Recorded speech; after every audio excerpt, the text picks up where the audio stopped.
Well, welcome to a bonus episode of the Savor the Burn podcast. My name is Jonathan. Over here is Mr. W2. Thank you for cleaning up my mess and making it's all good. One. I would be the one to help spill a cocktail. Well, actually, I wouldn't help. I would do the deed. I would be the one to spill a cocktail with, an ounce and a quarter of 121.2. Oh, 2 ounces worth of 121.2 ounce, $140 bucket bourbon all over the top of this barrel. Absolutely amazing. Thank you for helping.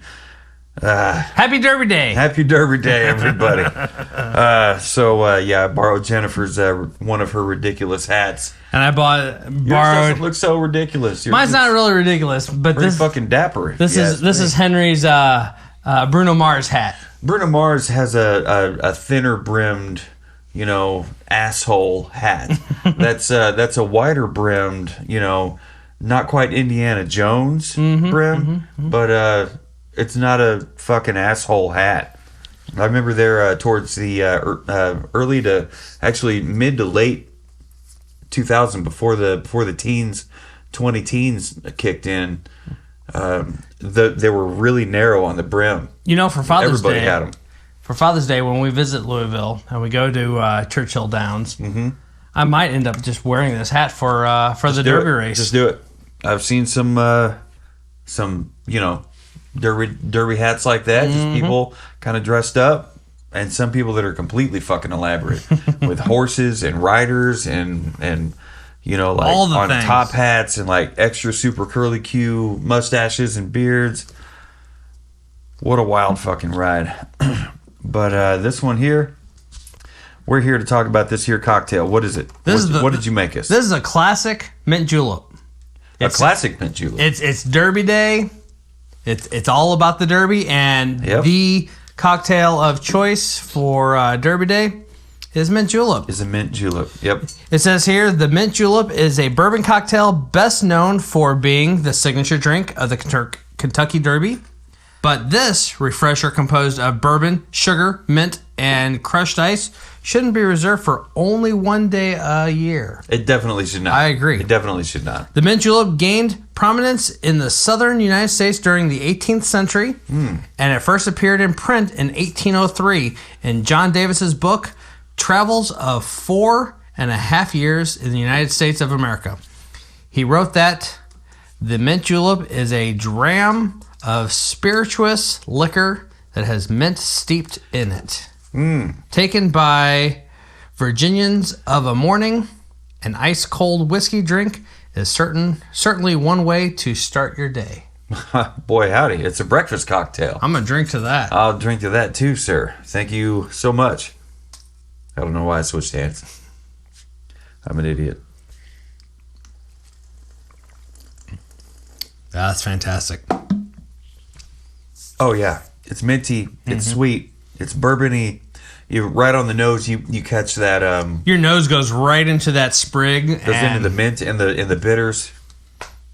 Walk us through real quick on what you did to build this cocktail. So a mint julep, I feel, is probably more simple than an old fashioned.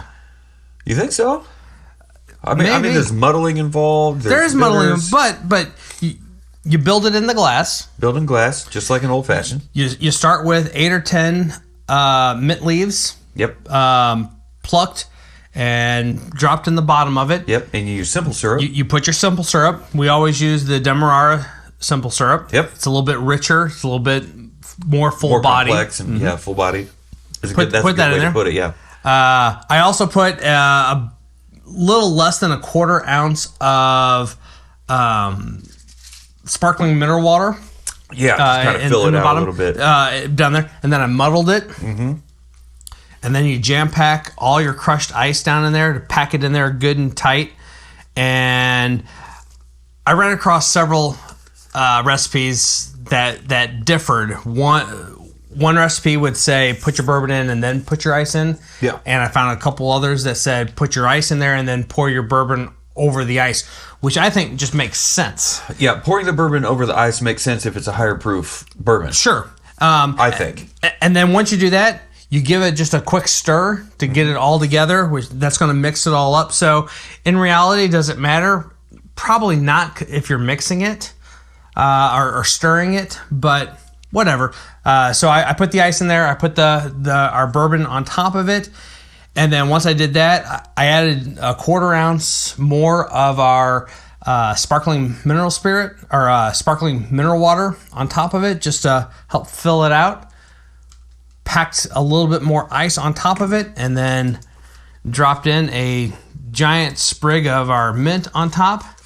And something that I found that seems to be a little bit of a controversy. I several of the recipes that I found for how to do this called for, and they listed it as optional, but they called for putting a couple dashes of your Angostura bitters on top of the ice. Okay. But then a couple of those recipes that had comments down below it, a lot of them had a laundry list of comments that were like, I'm 72 years old and I've never put Angostura bitters in my mint julep, blah, blah, blah, blah, blah. I had found enough recipes that actually had that listed as an option. And we love our bitters. So, we do. So we also love to do things Savor the Burn style. Yeah. So I opted to put the bitters on top of the ice. And here we are. I had one concern that it might be a little, too reminiscent of a mule if you put the bitters on the top. Well, a mule though, I do not get that vibe from any of this. There's no citrus. Exactly. That's your big difference. Yeah. A mule is going to have a citrus component, whether it be lime or lemon. This does not have a citrus component to it. Yeah. It's mint, sugar, and your bourbon. Yeah, it's super simple. Like you said, and it's still kind of like an old fashioned. We've been sitting here a while now, and both of our glasses are still just frosted. Can you guys see that on the camera? See how frosty that is on the outside? You've been sitting here 5 minutes or so, and still frosty. That and is, over here, if you look on his, that's frozen ass water droplet that rolled down the side of it, of his Blade and Bow. That's my Blade and Bow Key Club. Yep. Special edition. Fucking respect, dude. That was so glass. Cool. Blade and Bow has the keys that are those keys. These guys here. You collect all 5 keys. They got the numbers on them. Yeah. And you collect all 5 keys. You take a picture of those 5 keys. You go to their website. You register. Upload the picture proving that you got all 5 keys.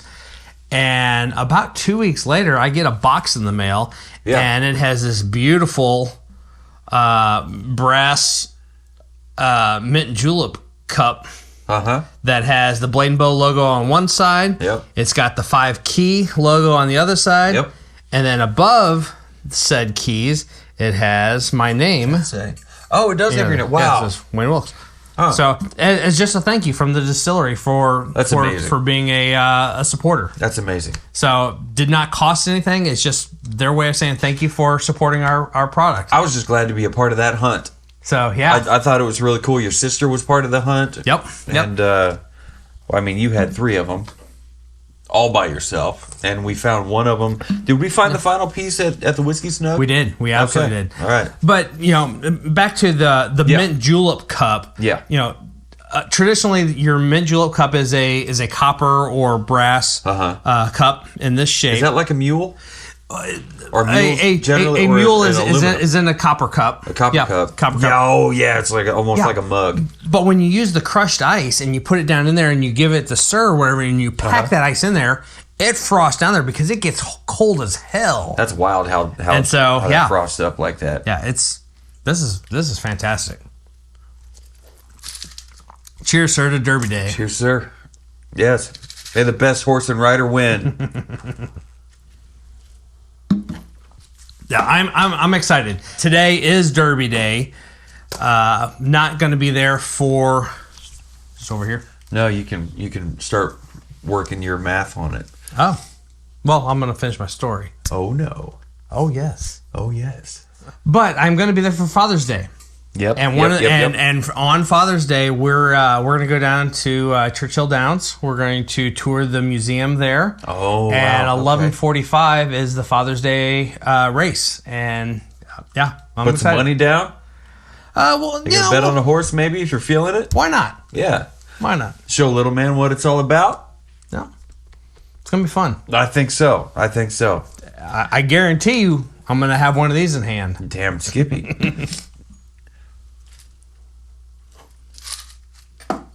That is a mighty fine tasting cocktail. It reminds me of a minty iced tea on a hot fucking summer day. It really just hits the spot. You got numbers down here already. Yep. That's why you handed it to me. That's why I handed it to you. Well, shit. Because you were doing some talking, and I did some. You can use the calculated door if you want to, but yeah. So I've never been a huge fan of Derby Day.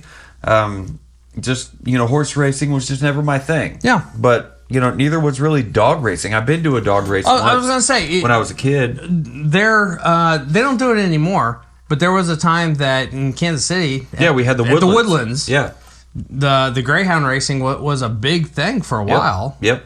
I don't know why that stopped or what. Who knows? Maybe it's just low attendance. It's still. I think the track is still out there, but it's not being used. Mm-hmm. But yeah, I can totally imagine. I could see you Father's Day with a family, with a mint julep in hand, hopefully with Woodford Reserve, whether it be this 121 proof or not. I don't know, but how refreshing is this on a nice warm summer day? It's fantastic. In Kentucky, so it's probably have a little bit of humidity in the air. You're slightly sticky, but it's not super like hot August night sticky. It's a little bit different. You didn't even need a calculator door. I got it done. You just figured all that shit. A lickety split. Boom. Real quick, we don't always rate our cocktails, but when we do, it's nose, palate, finish, cocktail presentation, final score. My nose, I gave it a 4.75. How about you? I gave it 4.5. 4.5. I was more wowed by it than he was. Yeah. And that is A-okay. How about the palate? Palate, I gave it a 4 even. I'm not disappointed. You are. How about the finish? Well, okay. So this is a fantastic palate. Yeah. And it's a fantastic palate because we're working with a fantastic bourbon. Because of that, yeah. The bourbon actually shines, which is something we want to happen here at Savor the Burn Studios. Yeah, but for whatever reason, I just felt like I'm enjoying this. This is fantastic. Right. I was wowed because it felt like home. And usually anything involving mint, I can be kind of put off by mint. But this, it feels like home. It's like the AC/DC Highway to Hell album for me, or Back in Black album. I'm on a highway to Kentucky. I'm just gonna drink and shut up. That's why you don't give me a microphone and when we're on stage. Dude, I could have caught that because we're talking about goddamn Kentucky, and I'm like, you were riffing on it. I should have picked up on the vibe, but I didn't because I'm half a dummy. All right, so finish. I go to 4 3/4. I go 3.5. 3.5. All right, so the finish is not bad. the finish is not bad for me. It just reminds me of drinking sweet tea with mom, and I miss the fuck out of my mom. So it's an emotional reason. It's an emotional response why I picked 4.75. Now that I kind of unpack that, thank you for being here for me. I'll lay down on the couch and weep into napkins or whatever. Kleenex. Cocktail presentation. Where are you at here? I gave it 4 1/4. 4 1/4. So you weren't really all that impressed with it. Yeah. Is it the glassware? No, not at all. I Look think at the fucking mint sprig. Like, who does a mint sprig like that? It's crushed ice. I don't have any rhyme or reason. I just feel like I sent you a screenshot of our cocktails page. Yes. The top, not the whole page because the page is really long. We've done a lot of cocktails. We have. We really have. But just that top section, There's some impressive cocktails. They Yep. were some delicious cocktails. Yep. Are you turning your derby hat into a cowboy hat? I don't know what I'm doing, dude. I don't know what I might be drunk. I ain't drunk. I'm just drinking. It's yeah. I ain't mad at it. I ain't mad at it either. I just gave it 4 1/4. What'd you give it? I gave it a 5-0. Cheers, sir. That's fucking wow, dude. It's great. That was a good clink. There we go. Fuck it.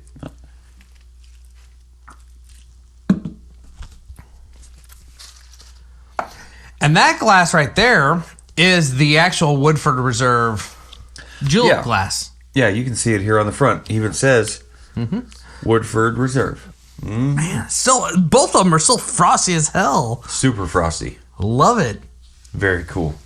Very cool. So my final score ended up being a 9 3/4. Right on. That's a good score. That's a damn good score because That's a this really is good a score. damn good cocktail. I think a lot of it has to do with the spirit involved, which I'm really happy because Savor the Burn style pretty much mandates that we have to have the cocktail or the spirit of choice center stage. Everything else is backup dancers. Everything Absolutely. else is backup singers. Cage Lights, singers. fog, cage singers. Cage dancers. Okay, how? It could be, everything else, but but the dude or dudette with in center stage with the spotlight, it's got to be the spirit of choice, whatever it is that we use to feature the cocktail. So for me, the spirit actually showed up. It did its whole shine. Boy, how did he did it? I'm very happy with it. How about you? 8 1/8. 8.125. All right. So once again, on the cocktail, our margins are a little bit far apart. It's all right though. That's all right. No two palettes are the same. And honestly, when it comes to art, we are our own worst critic. 100%.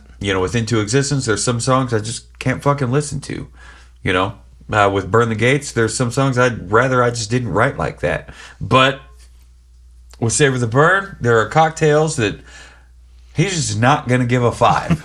And that's just all there is to it. Nothing wrong with that. Mm-hmm. You think it would look like a cowboy hat if I rolled it up? It did for a minute. Howdy, partner. Good times. Well, let us know. Hey, guy. Hey. Where's Chandler? Chandler, we miss you. Got to have you back on here, man. Yeah. Bom, bom, bom. Damn it. Ding, ding, ding. The KC Kid. Wow. Boom, boom, boom. All right. The KC Kid. Yeah, we missed the KC Kid. He's a good dude. Actually, we're going to have him on here pretty soon, aren't we? Here in the next couple months. Stay tuned for that shit, because you haven't seen him on camera yet. Oh, man. What a fucking prize that's going to be for you. So look out. Yeah, we have seen him. He's a lady killer. He's good looking. That smile. That smile. Always has a smile. It's at least a $500 smile. But yeah, so anyway, stay tuned for that. But right now, thank you for checking out this bonus episode of Savor the Burn as we go over our Derby Day cocktail, the Mint Julep.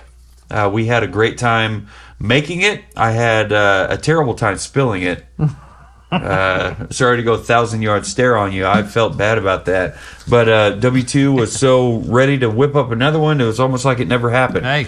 But the level tells the story. It is what it is. Yeah, it is. So I'm just wishing that was a 750 bottle now and not a 700. Right. You're 50 milliliters off. What is that? A shot and a half? I don't know. I'm not good at math. But,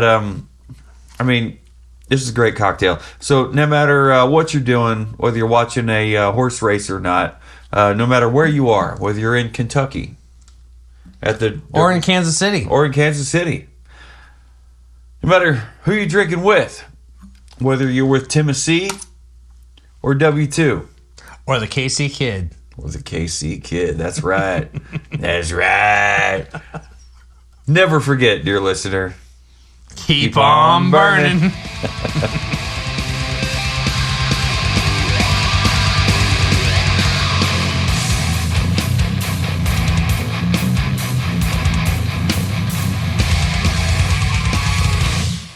Well, that wasn't a shit show.